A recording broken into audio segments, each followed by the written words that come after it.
Hi, my name is Angela Lawrence, and I live in Des Moines, Iowa, and I'm here with AQS, and I'm doing a little tip for you today, and it involves either needle turn applique or hand wool applique. It's a great tip for both techniques.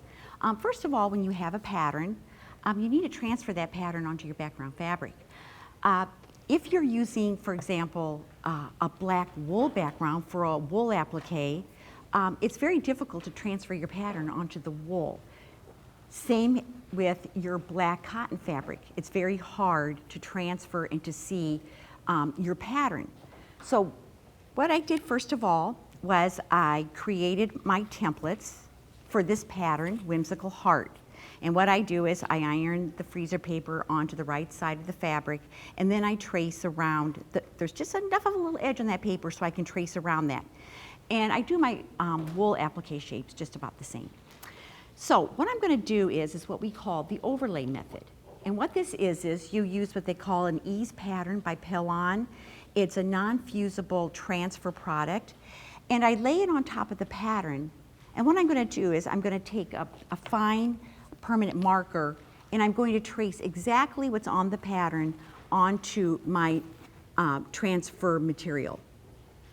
So I'm not going to take the time to trace the whole thing, but what I would do is I would trace it exactly as the pattern, because instead of using the paper pattern, I'm going to work with my non-transfusible material.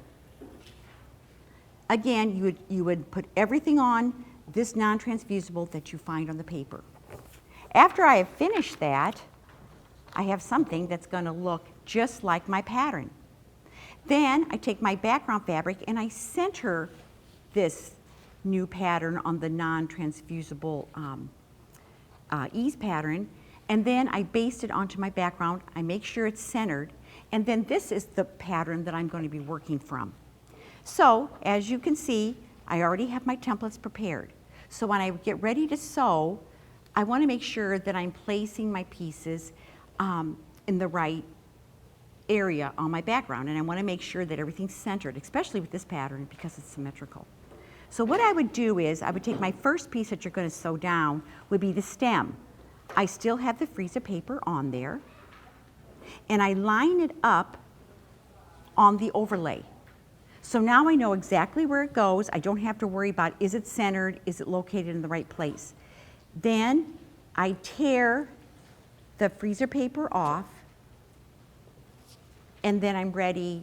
I check it again to make sure that it's still in the same place, and then I'm ready to do my needle turn applique. The same thing would be with the heart. When I'm ready to place the heart, again, I line it up with the overlay. I take the paper off,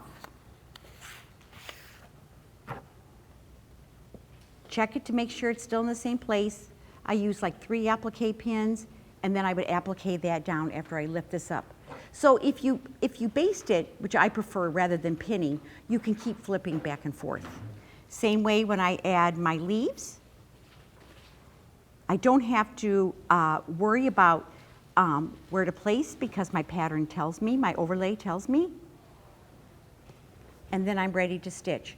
The nice thing about doing an overlay is you're not putting any pencil marks on your background fabric, and it's very hard to put pencil lines on wool background fabric. So this method alleviates that problem for you. Thank you.